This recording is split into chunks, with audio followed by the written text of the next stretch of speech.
Good morning. Hope everyone's doing all right today. Let some people get logged on here. Respond to a couple of your parents who asked me, so hang on one second.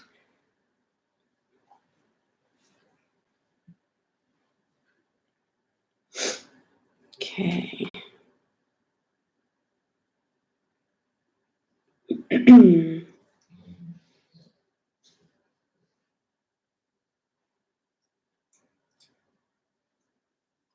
See, I got two people. Hey, Reagan.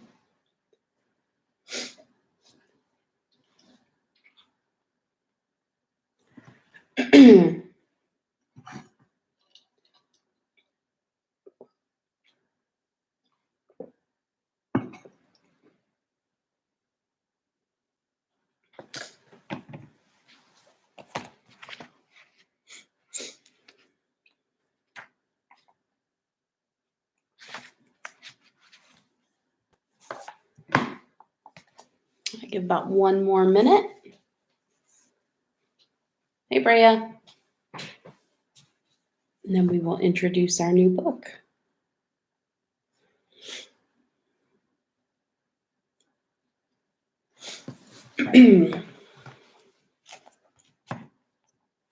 So I had to pick a book that was pretty short because I only have 5 days that I'll be reading this to you.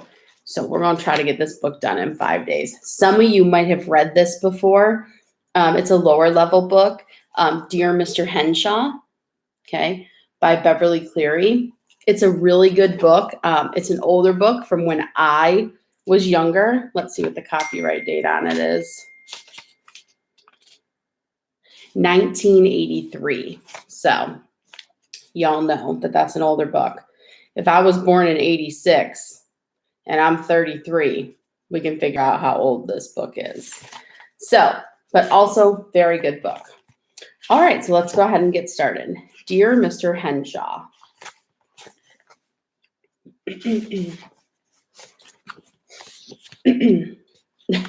Thanks, Reagan. That is old. May 12th. Dear Mr. Henshaw, my teacher read your book about the dog to our class. It was funny. We licked it. Your friend, Lee Botts. Boy. December 3rd. Dear Mr. Henshaw, I am the boy who wrote to you last year when I was in the 2nd grade. Maybe you didn't get my letter. This year, I read the book I wrote to you about. I'm sorry, let me start that over. This year, I read the book I wrote to you about called Ways to Amuse a Dog. It is the first thick book with chapters that I have read. The boy's father said city dogs were bored, so Joe could not keep the dog unless he could think of 7 ways to amuse it. I have a black dog. His name is Bandit. He is a nice dog. If you answer, I get to put your letter on the bulletin board. My teacher taught me a trick about friend. The I goes before the E, so at the end, it will spell end. Keep in touch. Your friend, Lee Botts. November 13th. Dear Mr. Henshaw, I am in the 4th grade now. I made a diorama of ways to amuse a dog. The book I wrote to you about 2 times before. Now our teacher is making us write to authors for book week. I got your answer to my letter last year, but it was only printed. Please, would you write to me in your own handwriting? I am a great enjoyer of your books. My favorite character in the book was Joe's dad because he didn't get mad when Joe amused his dog by playing a tape of a lady singing, and his dog sat and howled like he was singing too. Bandit does the same thing when he hears singing. Your best reader, Lee Botts. December 2nd. Dear Mr. Henshaw, I got to thinking about ways to amuse a dog. When Joe took his dog to the park and taught him how to slide down the slide, wouldn't some grown-up come along and say he couldn't let his dog use the slide? Around here, grown-ups, who are mostly real old with cats, get mad if dogs aren't on leashes every minute. Excuse me. I hate living in a mobile home park. Excuse me. I saw your picture on the back of the book. When I grow up, I want to be a famous book writer with a beard like you. I am sending you my picture. It is last year's picture, and my hair is longer now. With all of the millions of kids in the US, how would you know who I am if I don't send you my picture? Your favorite reader, Lee Botts.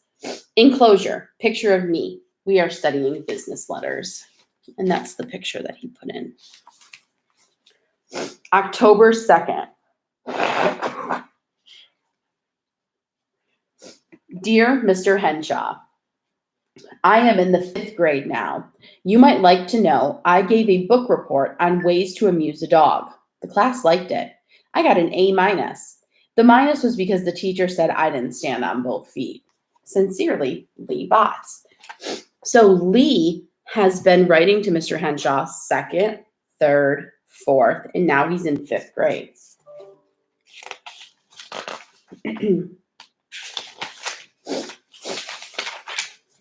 November 7th. Dear Mr. Henshaw, I got your letter and did what you said. I read a different book by you. I read Moose on Toast. I liked it almost as much as Ways to Amuse a Dog. It was really funny the way the boy's mother tried to think up of ways to cook the moose meat they had in their freezer. 1,000 pounds is a lot of moose. Moose burgers, moose stew, and moose meatloaf don't sound too bad. Maybe moose mincemeat pie would be okay, because with all the raisins and junk, you wouldn't know you were eating moose. Creamed chipped moose on toast? Yuck. I don't think the boy's father should have shot the moose, but I guess there are plenty of moose up there in Alaska, and maybe they needed it for food. If my dad shot a moose, I would feed the tough parts to my dog, Bandit. Your number 1 fan, Lee Botts. September 20th. Dear Mr. Henshaw, this year I am in the 6th grade in a new school in a different town. Our teacher is making us do an author report to improve our writing skills. So of course I thought of you. Please answer the following questions. How many books have you written? Is Boyd Henshaw your real name or is it fake? Why do you write books for children? Where do you get your ideas? Do you have any kids? What is your favorite book that you wrote? Do you like to write books? What is the title of your next book? What is your favorite animal? Please give me some tips on how to write a book. This is important to me. I really want to know so I can get to be a famous author and write books exactly like yours. Please send me a list of the books that you wrote, an autographed picture, and a bookmark. I need your answers by next Friday. This is urgent. Sincerely, Lee Botts. Deliver, de-letter, de-sooner, de-better, de-later, de-letter, de-matter, I get her. November 15th. Dear Mr. Henshaw, at first, I was pretty upset when I didn't get an answer to my letter in time for my report, but I worked it out, okay? I read what it said about you on the back of Ways to Amuse a Dog and wrote real big on every other line so I fill up the paper. On the book, it said you lived in Seattle, so I didn't know you had moved to Alaska, although I should have guessed from Moose on Toast.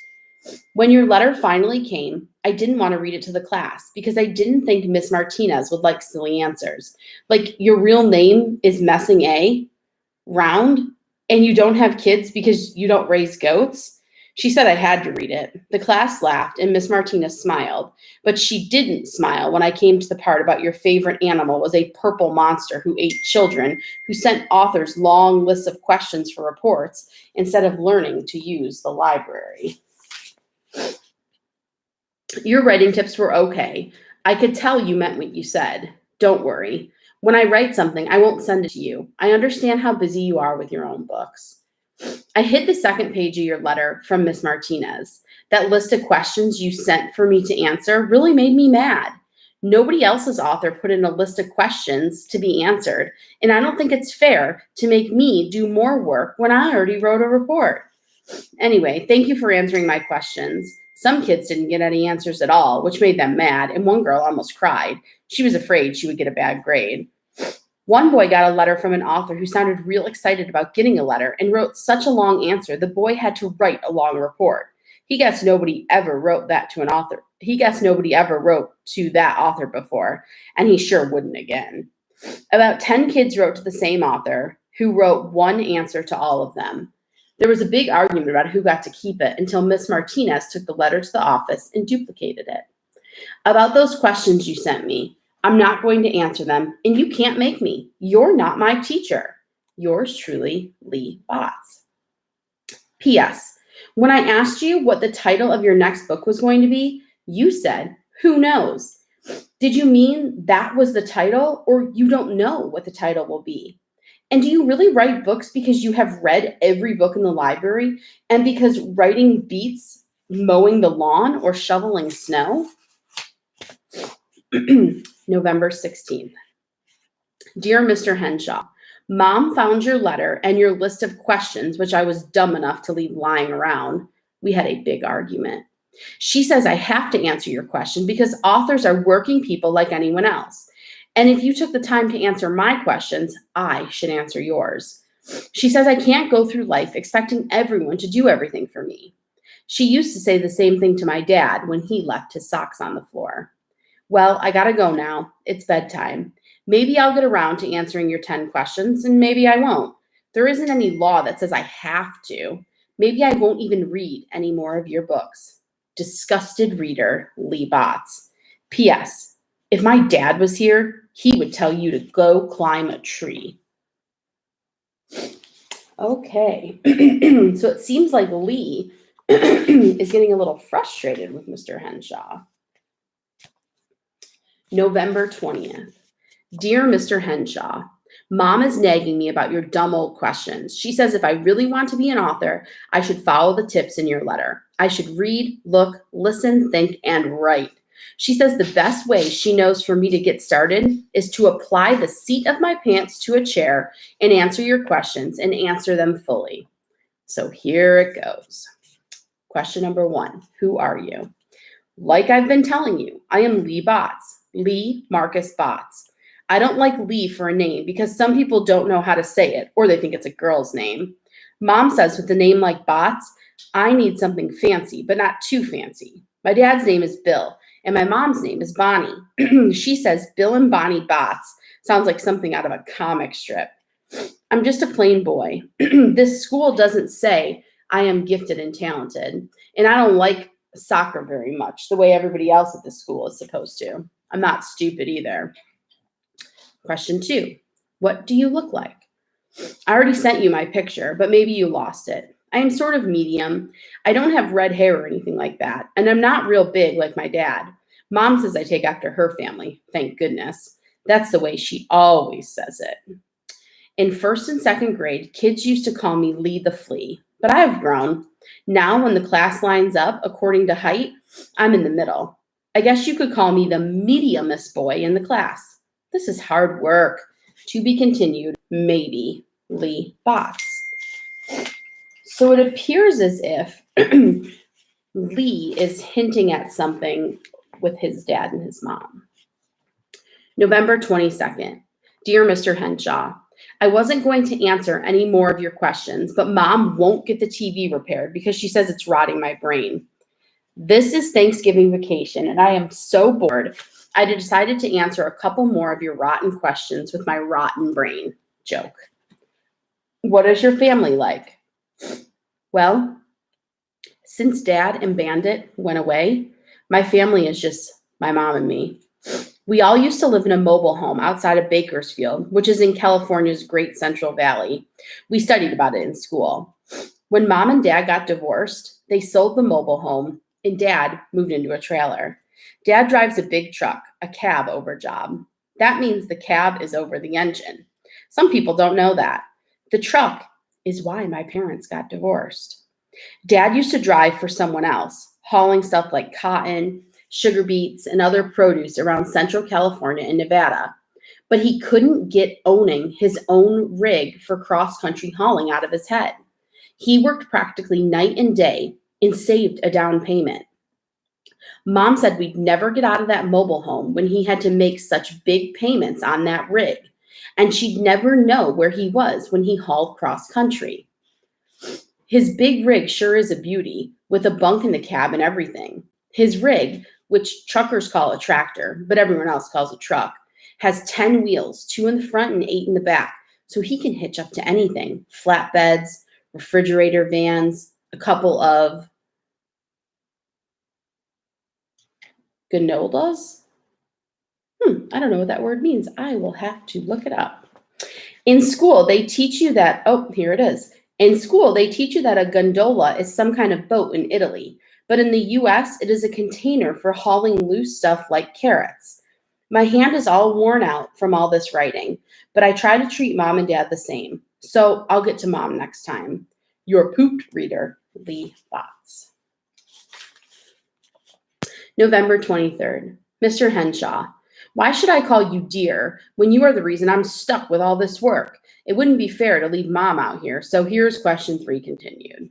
Mom works part-time for Catering by Katie, which is run by a real nice lady. Mom knew when she was growing up in Taft, California. Katie says all women who grew up in Taft had to be good cooks because they went to so many potluck suppers. Mom and Katie and some other ladies make fancy food for weddings and parties. They also bake cheesecake and apple strudel for restaurants. Mom is a good cook. I just wish she would do it more at home, like the mother in Moose on Toast. Almost every day, Katie gives Mom something good to put in my school lunch. Mom also takes a couple of courses at the community college. She wants to be an LVN, which means licensed vocational nurse. They help real nurses, except they don't stick needles in people. She is almost always home when I get home from school. Your ex-friend, Lee Botts. All right, and we are going to stop there. And I am going to send you a link to a Zoom conference in Canvas. So I will see you in just a little bit. And Wyatt, I see you sent a letter before to one of your favorite writers 4 years ago. We'll talk about that and see if he responded or she responded to you. All right, I will see you in just a little bit. Bye.